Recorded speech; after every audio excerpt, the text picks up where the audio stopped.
يا مساء الجمال يا حبيب اخوك، عامل ايه؟ انت وحش طبعا، باين على وشي ان وشي منور، وده لان انا فاينلي خلصت الكليه وناقشت مشروع التخرج، ويعني الحمد لله كله بفضل ربنا. عايز اشكر كل اصحابي وحبايبي واهلي اللي وقفوا معايا يوم مناقشه مشروع التخرج. وكالعاده لو انت بتتفرج عندنا على يوتيوب فهتلاقي الفيديو متقسم تحت، وكمان هتلاقيني على فيسبوك، هتلاقيني على تيك توك. بص انت هتلاقيني ناطط لك في كل بلاتفورم. المهم لان فتره الامتحانات تحب المسلسلات والافلام، فانا عامل لك حلقتين حصاد الامتحانات. حلقة فيهم اللي هي الحلقة دي هنتكلم فيها عن المسلسلات اللي شفتها في فترة الامتحانات ومناقشة مشروع التخرج، والحلقة الجاية هنتكلم فيها عن الأفلام اللي أنا شفتها في نفس الفترة. وأنا عارف يا حبيب أخوك إنها من المرات القليلة اللي هتشوفني بتكلم فيها عن المسلسلات، لأن أنا الحقيقة مش بريفيو مسلسلات يعني. ودلوقتي خلينا نبدأ. وأول مسلسل معانا هو مسلسل ريتشر. وريتشر هو ضابط شرطة عسكرية متقاعد بيحل الجرايم بنفسه وبيحقق العدالة بإيده، ونفس شخصية جاك ريتشر دي عملها توم كروز في أفلامه اللي كان اسمها جاك ريتشر برضه. بس احنا هنا دلوقتي جايين نتكلم عن المسلسل اللي باسم ريتشر، واللي بطله الشخص اللي شبه الباب ده. مش عارف بس الصورة اتحط هنا ولا هنا، ايه بقى تعرف حركات الإيديتور دي. واللي عجبني في المسلسل هي البلوتس بتاعته، والأكشن اتنفذ بطريقة حلوة جدا. بس مش ده مين اللي شدني للمسلسل. اللي شدني أكتر إن بطل المسلسل في نفس حجمي. يعني أنا أول مرة أشوف واحد في حجمي بيعمل اكشن وبيمثل وبيتعايش ويواجه صعوبات لما بيجي يركب عربيات، لان انا وبطل المسلسل تقريبا في نفس الطول 191 سم، فاحنا بنواجه صعوبات في الحياه. فكون ان انا اشوف شخص شبهي بيعمل كل ده، يعني انا كنت قاعد بتفرج طول المسلسل وانا مبسوط. فهو في الحقيقه مسلسل ريكومندد جدا، والاحداث بتاعته حلوه والاكشن حلو. وطبعا تحياتي للقمر دي اللي هتظهر برضه صورتها هنا وهنا مش عارف يعني. وتقييم المسلسل هو 7/10. المسلسل مكون من 17 حلقة حتى الآن. تاني مسلسل معانا هو مسلسل ذا ويل اوف تايم، وهو حاجه كده اقرب لدون. وبالمناسبه دي يعني لو ما شفتش الفيديو بتاع ريفيو دون فهسيبه لك فوق هنا لو انت بتتفرج عندنا على يوتيوب، يعني روح شوف يا حبيب اخوك، كان فيديو حلو. بس السؤال المهم هو ليه ذا ويل اوف تايم شبه دون؟ لان مسلسل ذا ويل اوف تايم مبني على سلسله من الروايات، الكاتب بتاعها كتب اغلبها ومات، وبعد كده في شخص جه كمل بقيه الروايات بعد. والحلو كمان في المسلسل ان هو بينشئ العالم الخيالي الخاص بيه، عالم فيه قوانين وبلاد واعراق مختلفه وشعوب مختلفه وبيئات كمان مختلفه، فده بيدي تنوع كبير في كل حاجه. وقصته ببساطه بتحكي عن مورين سيداي، ومورين سيداي دي هي اقرب لساحره كده بتدور على 5 شباب لاعتقادها ان دراجون ريبورن او التنين المبعوث هو شخص منهم، لان دراجون ريبورن ده بيجي كل دوره زمنيه في عجله الزمن للانتصار على الشر، او اسمه في المسلسل ذا دارك وان. لان الدراجون ريبورن لو ما انتصرش على الدارك وان فالدارك وان هيكسر عجلة الزمن ويحرر قوة شريرة ويشكل الواقع زي ما هو عايز.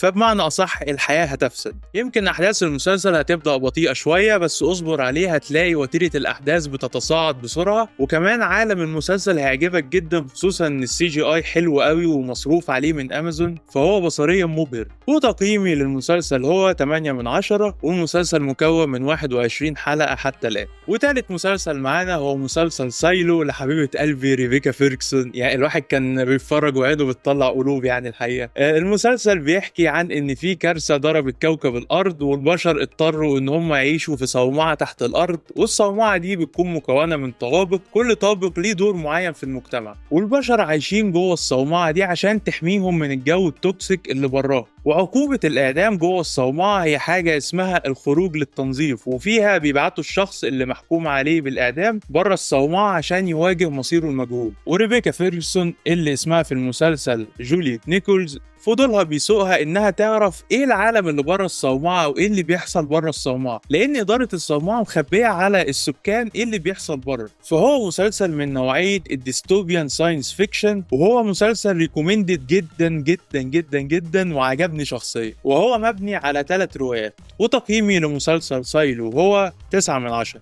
وعدد حلقاته حتى الآن هم 10 حلقات.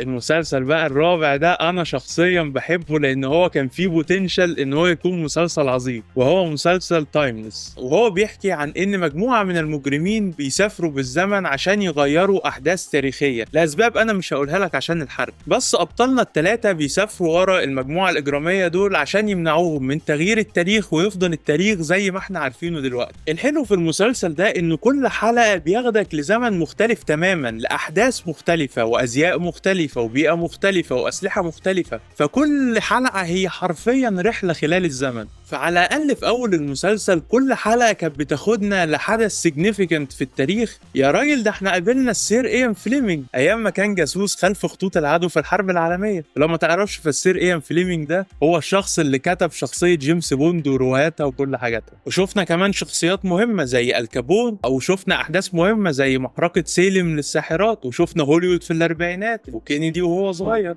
فالمسلسل اغلبه كان حلو جدا وكان فيه بوتنشال انه يكون في حته تانية خالص. انا ما كانش مضايقني في المسلسل غير شخصيه روفوس، شخصيه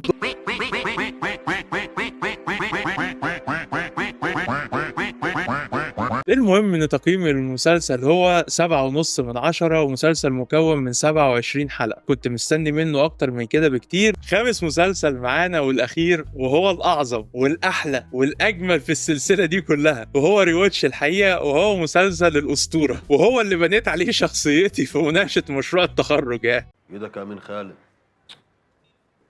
يا باشا الواد ده شكله هيحور وهيغلبنا، خليني اخده عندي المكتب اتعامل معاه بطريقتي. مالك؟ طريقة مين ابو طريقة؟ فاكر نفسك بتتكلم حرامي؟ انا رفاعي الدسوقي تسمع عني؟ وبعدين يا رفاعي؟ ما انت سامع يا باشا. وبعدين؟ طبعا انا مش محتاج اقول لك عن القصه لان انت اكيد عارفها. المهم يعني ان انا رفاعي الدسوقي، يعني نمره واحد بس. وبعدين المسلسل ده هو مسلسل ملك البوست ايجو. انا بحس ان انت بتغير منه. بغير من مين؟ طارق. عارف ليه؟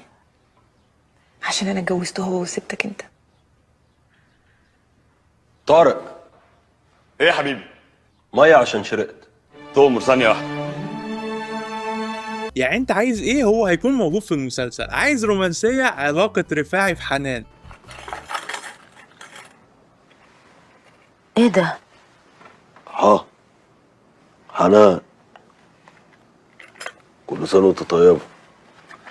عيد ميلادك كان الشهر اللي فات بس كان عندي زحمة شغل. عايز اكشن موجود واسمه ناصر الدسوقي وقتل وخب طار اخوه كل حاجه. عايز ايجو، فالمسلسل كله عباره عن ايجو كبير يعني. وتقييمي لمسلسل الاسطوره هو رفاعي الدسوقي من 10. يعني انا مش لاقي له تقييم غير كده بصراحه. وطبعا زي ما انت عارف عدد حلقات المسلسل هم 30 حلقه. وبكده حبيب اخوك نكون خلصنا اول حلقه من حصاد الامتحانات البارت بتاع المسلسلات. انتظرني في الجزء الثاني الخاص بالافلام. لو تتفرج لحد هنا فعايزك تعرف ان انا بحبك، وهتلاقيني على يوتيوب لو انت بتتفرج عندنا على يوتيوب. اشتراك بقى ولايك وحلواتك. لو عندنا على فيسبوك صحابك وحبايبك. وطبعا هتلاقي على تيك توك حاطط لك ماينكرافت وجي تي اي بقى والشغل بتاع بعض اللي انت عارفه ده. وبس كده، سلام عليكم.